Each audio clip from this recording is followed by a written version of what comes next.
اللہ کے نام سے شروع جو بڑا مہربان ہمیشہ مہربانیاں فرمانے والا ہے۔ میرے اللہ نے حکم ارشاد فرمایا ہے،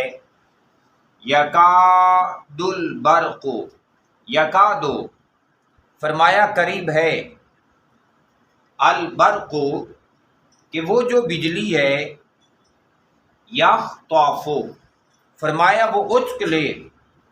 ابصارہم ان کی آنکھوں کو، وہ جو ان کی آنکھوں کی بینائی ہے، ان کی آنکھوں کا نور ہے، فرمایا قریب ہے کہ وہ بجلی ان کی آنکھوں کا نور ان سے چھین لے۔ پھر ارشاد فرمایا کلما، اور جب کبھی بھی اضاء واضح ہو گیا، لہم ان لوگوں کے لیے، مشوا تو فرمایا چلنے لگ پڑے، فیہ اس میں، فرمایا جب کبھی کوئی تھوڑی انہیں روشنی ملی تو اس روشنی میں وہ ادھر ادھر ہاتھ پاؤں مارنے لگے، اس میں چلنے لگے۔ وَإِذَا اور جب اظلم فرمایا چھا جاتا ہے اندھیرا، علیہم ان لوگوں پر، قاموا تو فرمایا پھر کھڑے کے کھڑے رہ جاتے ہیں۔ جیسے تیز موسلا دھار بارش ہو رہی ہو، اس کے اندر بادلوں کی وجہ سے شدت کا اندھیرا بھی ہو، تو جب بارش میں ایسی پوزیشن ہو جاتی ہے تو بندہ کہیں کسی کونے قدرے میں لگ کے کھڑا ہو جاتا ہے کہ کچھ نظر نہیں آ رہا، کہیں سے پاؤں نہ پھسل جائے، میں کہیں گر نہ جاؤں۔ لیکن جب کبھی بجلی چمکتی ہے، بجلی کے چمکنے سے روشنی ہو جاتی ہے، تو جیسے روشنی زیادہ ہو جاتی ہے تو بندہ کوشش کرتا ہے یار جتنی جلدی گھر کی طرف لوٹ جائے بندہ،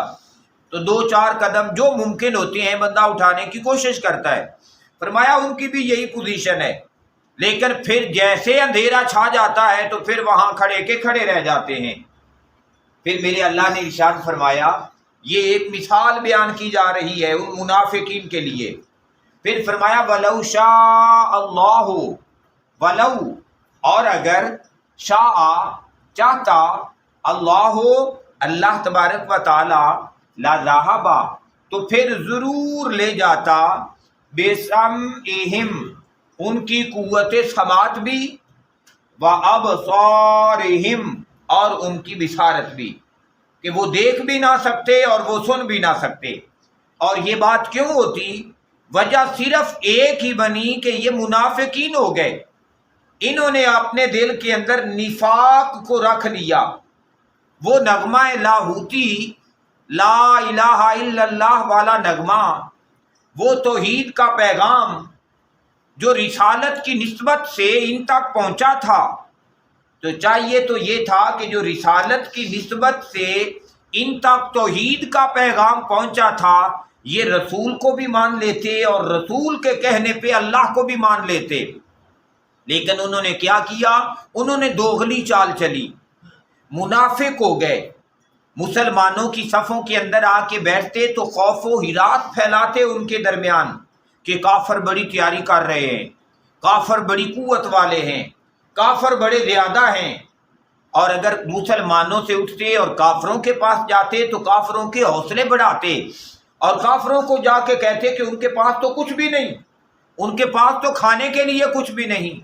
ان کے لیے تو ان کے پاس پہننے کے لیے بھی کچھ نہیں، تم ایک بار حملہ کرو گے تو وہ تو تھوڑے سارے ہیں، ختم ہو جائیں گے۔ یہ منافقین کا رویہ تھا۔ اور وجہ بیسک اور بنیادی کیا بنی؟ کیونکہ وہ نسبت و تعلق مصطفیٰ سے دور ہو گئے، اور اس کائنات میں جو بھی نسبت و تعلق مصطفیٰ سے دور ہوا وہ ذلیل ہو گیا۔ جس نے نبی کی نسبت کا حیا نہ کیا وہ ذلیل ہو گیا۔ اگر ابو جہل بھی تھا، اب غربت اور تعلق تھوڑا تھا اس کا، وہ حضور کے قریب کم رہنے والا تھا، قریب رہنے والا تھا، لیکن اس نے اس قرب کا حیا نہ کیا، اس نسبت کا حیا نہ کیا، تو دنیا کا ذلیل ترین انسان ہو گیا۔ ابو لہب دیکھیں کہ رشتے کے اندر چچا لگ رہے ہیں، سگے چچا، لیکن ان کی مذمت دیکھیں، اللہ تعالیٰ نے قرآن کریم میں پوری سورت نازل فرما دی۔ تو یہ ذلت اور رسوائی ابو لہب کے لیے کیوں ہو رہی ہے؟ کیونکہ اس نے نسبت و تعلق مصطفیٰ کا حیا نہیں کیا۔ اور وہ ابو لہب کی بیوی جس کا نام ام جمیل تھا، اللہ تبارک و تعالیٰ نے قرآن کریم کے اندر اس کا بھی ذکر فرما کے ہلاکت و بربادی اس کا مقدر بیان فرما دی۔ اور کیوں بیان فرما دی؟ کیا وہ دیکھنے والے نہیں تھے اللہ کے محبوب نبی کو؟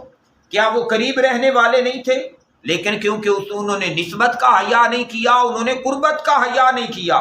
تو جب قربت کا حیا نہیں کیا تو کائنات کے ذلیل ترین انسان بن گئے۔ اور دوسری طرف دیکھیں، اس دنیا میں جسے بھی عزت نصیب ہوئی ہے،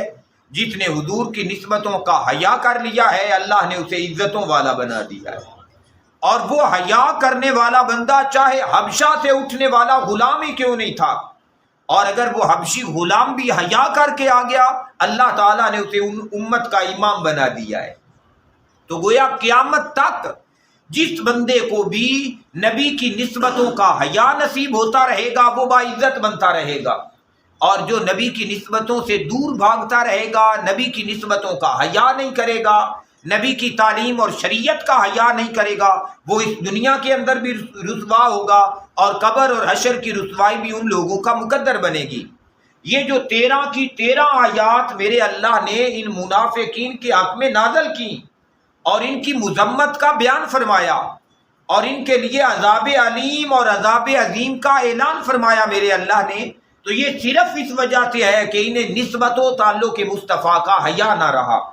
اس وجہ سے یہ ہلاکت اور بربادی ان کا مقدر بنی۔ تو فرمایا اللہ چاہتا تو وہ لے جاتا ان کی سماعت کو بھی اور ان کی بصارت کو بھی،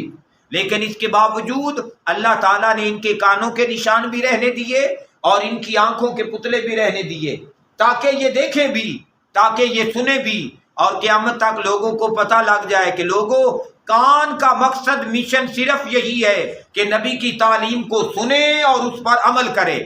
اور آنکھ کا مشن اور مقصد بھی یہی ہے کہ وہ نبی کے پیغام کو جانے اور اس کے مطابق اپنے تمام تر سلسلے چلائے۔